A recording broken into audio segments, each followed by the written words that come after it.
Ricky and Lorraine, I'd like to thank you for talking to Livewire here in Brisbane. Congratulations on the new album, The Great Western Road, that we've taken many times, I think all of us. Mhm. Um, what's it like after 40 years to be releasing another absolutely cracker of an album? Well, thank you very much, and thanks for having us. And I suppose it's over a year now since we recorded the album, and it was a very special experience for us, and we're incredibly proud of it. It was sadly the last album that we made with our wonderful keyboard player and bandmate Jim, who Yeah. died very unexpectedly in June. So it takes on a kind of added poignancy and specialness because it was the last time we recorded together. And it's an album which Ricky will probably talk more about, but it's an album about being the age we're at and being at this stage in life, and that metaphor of the Great Western Road that goes from Glasgow all the way out to the Well, start of William. the Highlands.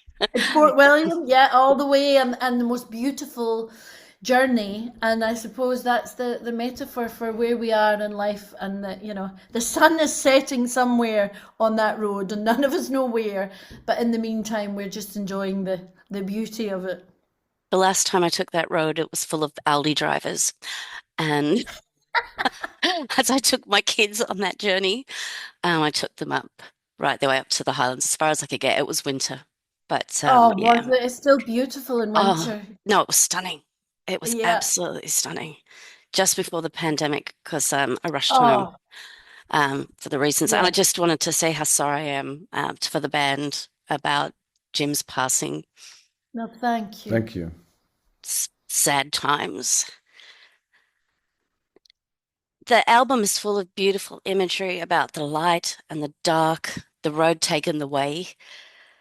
Something's coming, but there's that message about getting home and Hmm. lost days and wasted journeys. So, what is the way out?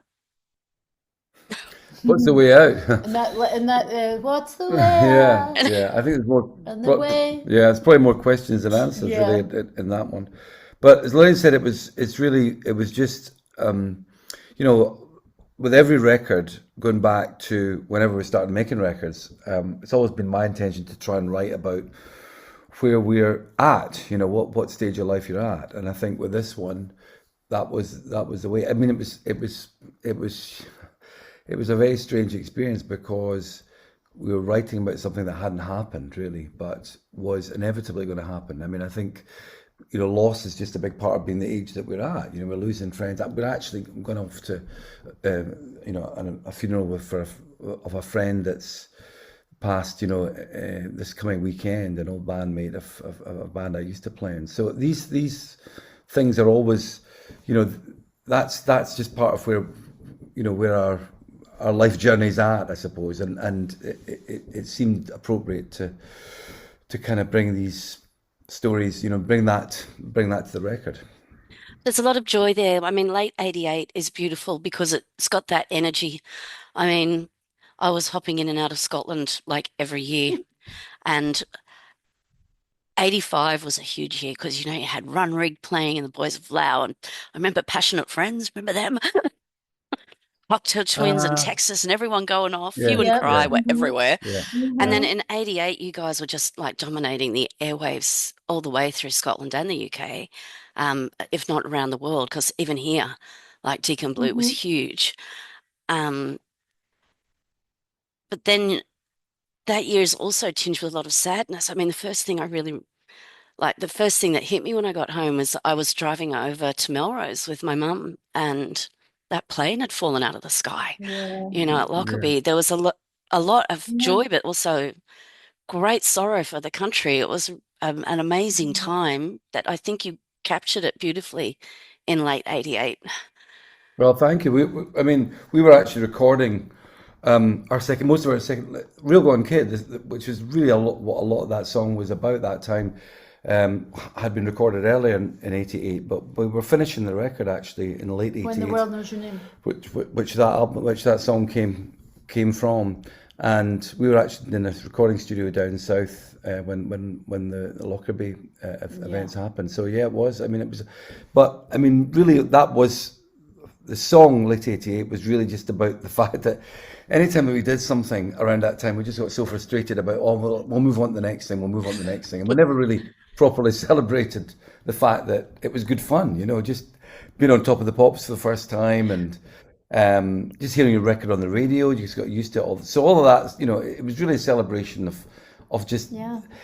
you know, also you don't believe it's possible, but it's kind of, it's great fun just getting somewhere. You know, it's getting somewhere with a band that you've started off to.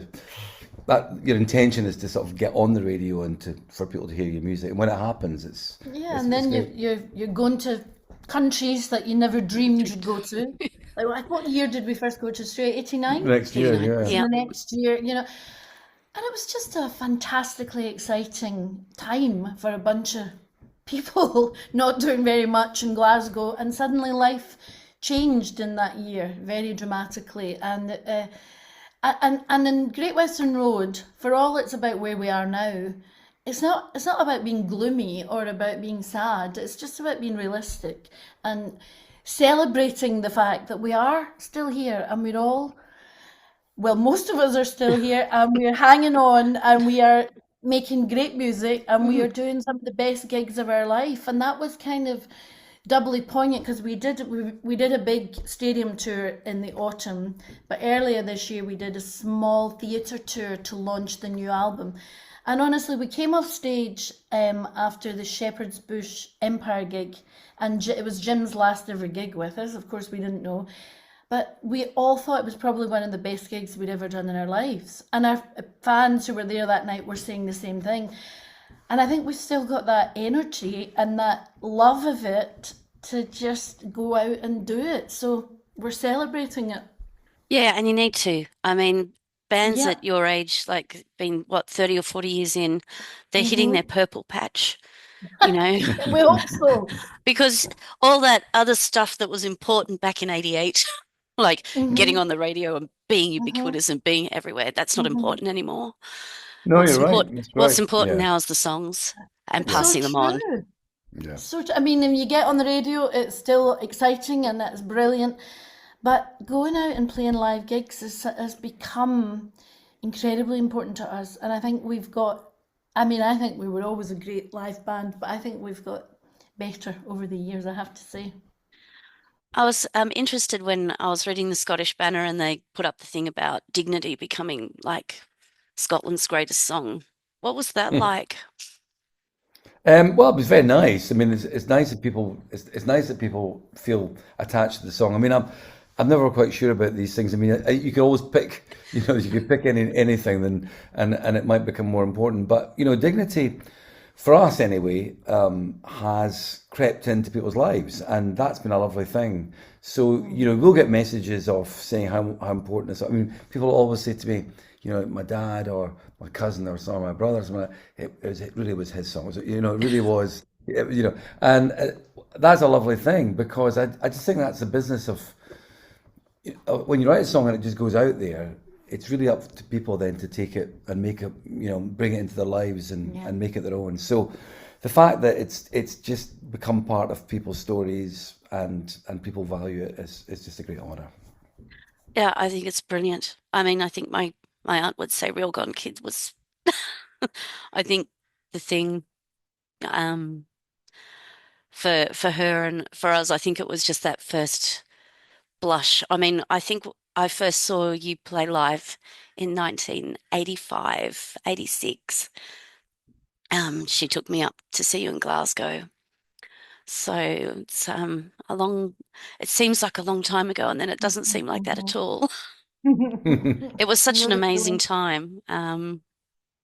Lots of fun. Just getting like, I was still at school, so well, Church of Scotland rules are like still have to be 21 to like breathe. Used to pretend, doll myself up. No. Is there like touring Australia for this 40th anniversary? It's got to be a big thing. What can Australian fans expect this time? Like the new album, but what else have you got Yeah. planned? Well, I think that, anytime we go out, we always kind of intend, want people to come away thinking, wow, we got a lot of, we got a lot of what we are expecting, and then a few things that we weren't expecting, but overall, just making it a really good night. I mean, that's the trick of doing a show is people feeling that they sort of saw a greatest hits show, and it wasn't really that. But we've been obviously more to Australia in the last 5 years than we had been in the previous 30. So we've been over in 2019. It was brilliant. We had such an amazing, we didn't know if we had an audience there. We came back again 2 years ago, and I just loved playing there, and just experienced great warmth in the audience as well. So I think it's just like the next show with some added songs, with songs from this new record, and hopefully we just make each night pretty special. Yeah, but That's we're the plan. we kind of do all the classics as well, and Ricky has a great ability to write a very good set list, and we get very few complaints about the set list from people. Very few saying, "Oh, they did a lot of this or a lot of that album," and they come away having had a really great experience, and I think that's down to them as well as us, because it's a kind of mutual thing happens when we have a gig, and we rely on them as well. You need to come in a little. You're moving Oh, further sorry. out all the time. On wheels. On wheels. I'm not sure what I want to ask next. So what is next? Where do you go from here? I mean, after all these tours are finished and this album has Oh, gone, we don't make any plans. I mean, no that's plans. a nice thing about being the stage that we're at, and obviously from the events of last year, it was kind of wise because you just don't know what's around the corner, and you're grateful for what's We happened. have summer gigs. We have gigs planned for next year, quite a lot of outdoor things, but long term plans. I just think just see what happens. If we want to make a record or something, then it'll happen, and we'll come together and we'll do that. But you're just getting through. The next bit is Australia, and then going to New Zealand, and sort of take it from there. Yeah. Have you been to New Zealand recently? It's just such a beautiful country. Oh yeah, we Yeah, love it. we've Yeah. been on the last two times that we've come to Australia, we've gone to New Zealand, fallen in love with it, and it really finished the tour off brilliantly. We had a few days holiday in New Zealand. It's so beautiful, but we start the tour with some days off in Perth, on the Good. beach in Perth, which to recover from the flight. Yeah. But we love that. That's what we've done the last couple of times we've I come love out. Brisbane too, I have to say. Brisbane is such a Yeah. cool city. Yeah, it's great. We had We went to the art gallery and on the day Yeah, off, and we did. it was great. Saw Yeah. the saddest snowman in the world, and yeah. is it Brisbane? The one in the fridge outside in the sun. What Well, I think it's it is. been a Yeah. Yeah, freeze. I thought it was so brilliant though. I've just moved here and I went to New Zealand for the first time last year. Uh-huh. And I'd never been because all my travel is to Scotland. Basically, I head to Scotland and then Mm. to Europe Mm-hmm. because make camp. But this time I went that Yeah, way.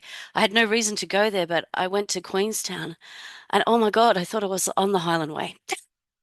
I was and like, Yeah. it's I just went, oh my God, the Remarkables are yeah. remarkable. Like obviously Yeah. The named by a Scot. connections with Scotland are very strong, but then there's loads of those connections in Australia too. Yeah. The amount of Scots, people who have Scots ancestors and family, and it was a great fun. Well, we love coming, and we're really looking forward to it. I mean, I have to say, we